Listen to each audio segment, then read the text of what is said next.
പാലക്കാട് മുണ്ടൂരിൽ കാട്ടാന ആക്രമണത്തിൽ കൊല്ലപ്പെട്ട അലൻ ജോസഫിന്റെ പോസ്റ്റ്മോർട്ടം നടപടികൾ പൂർത്തിയായി. നാളെയാണ് സംസ്കാരം. അലൻ ജോസഫിന്റെ കുടുംബത്തിന് 5 ലക്ഷം രൂപ ധനസഹായം സർക്കാർ ഉടൻ കൈമാറും. വനംവകുപ്പ് ഉദ്യോഗസ്ഥരുടെ ഭാഗത്ത് വീഴ്ചയുണ്ടോ എന്ന് പരിശോധിക്കുമെന്ന് വനമന്ത്രി എ കെ ശശീന്ദ്രൻ പ്രതികരിച്ചു. പ്രതിരോധ പ്രവർത്തനങ്ങൾ നടത്തിയിട്ടും അത് സംഭവിച്ചിരിക്കുകയാണ്. ആ പ്രശ്നം ഗൗരവത്തിൽ തന്നെ പരിശോധിക്കേണ്ട ഒരു കാര്യമാണ്. വനംവകുപ്പ് ഉദ്യോഗസ്ഥന്മാരുടെ ഭാഗത്ത് വീഴ്ച ഉണ്ടായിട്ടുണ്ടോ എന്നുള്ളതാണ്. അത് തീർച്ചയായും പരിശോധിക്കുന്നതാണ്.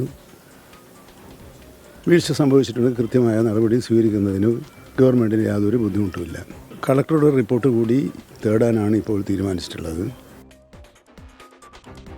പാലക്കാട് ചുള്ളിമട ജനവാസ മേഖലയിൽ വീണ്ടും കാട്ടാന ഇറങ്ങി. ഇന്നലെ രാത്രി 10 മണിയോടെയാണ് ഒറ്റയാന എത്തിയത്. ശ്രീജിത്ത് ശ്രീകുമാരൻ മുണ്ടൂരിൽ നിന്നുണ്ട് വിവരങ്ങൾ നൽകാൻ.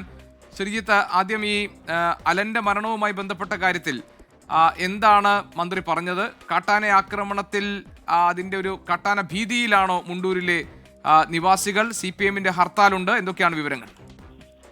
തീർച്ചയായും കാട്ടാന ഭീതിയിൽ തന്നെയാണ് മുണ്ടൂരിലെ ആ നിവാസികൾ ഉള്ളത്. അത് മുണ്ടൂർ മാത്രമല്ല, നേരത്തെ ഗോപികൃഷ്ണൻ സൂചിപ്പിച്ച ചുള്ളിമട, വാളയാർ അടക്കമുള്ള മുഴുവൻ മേഖലകളിലും ഇത്തരത്തിൽ കാട്ടാനയുടെ ആക്രമണം ഭീതിയിൽ തന്നെയാണ്. ഇന്നലെ വൈകുന്നേരത്തെ ഒരു 7 മണിയോടുകൂടി, രാത്രി 7 മണിയോടുകൂടിയാണ് ഈ സംഭവം നടക്കുന്നത്.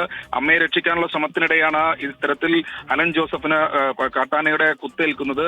എന്തായാലും ആശുപത്രിയിലേക്ക് കൊണ്ടുപോകും വഴി തന്നെ മരണം സംഭവിച്ചു. അമ്മയ്ക്കും കാര്യമായ രീതിയിലുള്ള പരിക്കുണ്ട്. ഇവർ ഇപ്പോൾ ആശുപത്രിയിൽ ചികിത്സയിലാണ്.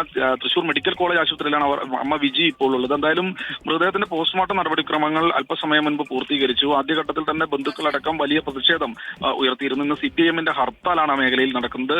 CPM നേതാവ് PA ഗോകുൽദാസ് അടക്കം രൂക്ഷമായ ഭാഷയിലാണ് വനംവകുപ്പ് ഉദ്യോഗസ്ഥരെ വിമർശിച്ചത്. അവർ ഏറ്റവും പ്രധാനമായും എടുത്തു പറയുന്ന ഒരു മോണിറ്റർ ചെയ്യാൻ വേണ്ടി ഒരു പ്രത്യേക സ്ക്രീനിംഗ് റൂം ആ പ്രദേശത്ത് ഉണ്ട്. പക്ഷേ ആ സ്ക്രീനിംഗ് റൂമിൽ എല്ലാ ക്യാമറകളും, കാടിനകത്തെ എല്ലാ ക്യാമറകളും കാണാൻ കഴിയും.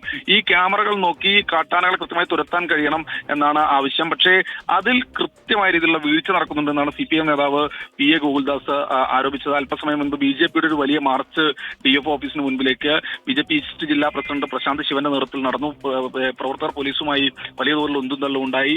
ഏറ്റവും ഒടുവിൽ ബലം പ്രയോഗിച്ചാണ് റോഡ് ഉപയോഗിച്ച പ്രവർത്തകരെ പോലീസ് അറസ്റ്റ് ചെയ്ത് നീക്കിയത്. എന്തായാലും അലൻ ജോസഫിന്റെ മൃതദേഹം ഇപ്പോൾ ജില്ലാ ആശുപത്രിയിൽ പോസ്റ്റ്മോർട്ടം നടപടിക്രമങ്ങളെല്ലാം പൂർത്തിയാക്കി പാലന ആശുപത്രി, പാലക്കാട്ടെ പ്രധാനപ്പെട്ട സ്വകാര്യ ആശുപത്രിയാണ് പാലന ആശുപത്രി. പാലന ആശുപത്രിയിലെ മോർച്ചറിയിലേക്ക് മാറ്റിയിട്ടുണ്ട്. നാളെയാണ് സംസ്കാരം നടക്കുക. ഒരു ബന്ധുക്കൾ ചില ആളുകൾ വരാനുണ്ട് എന്നാണ് അറിയിച്ചിട്ടുള്ളത്. എന്നാലും ദുഃഖകരമായ അവസ്ഥയാണ്. മറ്റു തരത്തിൽ മന്ത്രി പറയുന്നത് വീഴ്ച സംഭവിച്ചിട്ടുണ്ടെങ്കിൽ പരിശോധിക്കുമെന്നാണ്. മറ്റു നടപടിക്രമങ്ങളെല്ലാം തന്നെ പാലിക്കുമെന്നും വനമന്ത്രി AK ശശീന്ദ്രൻ പറയുന്നു. പക്ഷേ പ്രാദേശിക ജനപ്രതിനിധികളുടെ ഭാഗത്തുനിന്ന് വലിയ തോതിലുള്ള പ്രതിഷേധം ഉയരുന്നുണ്ട്. GK. ശരി, ശ്രീ ശ്രീകുമാരനാണ് വിവരങ്ങൾ നൽകിയത്.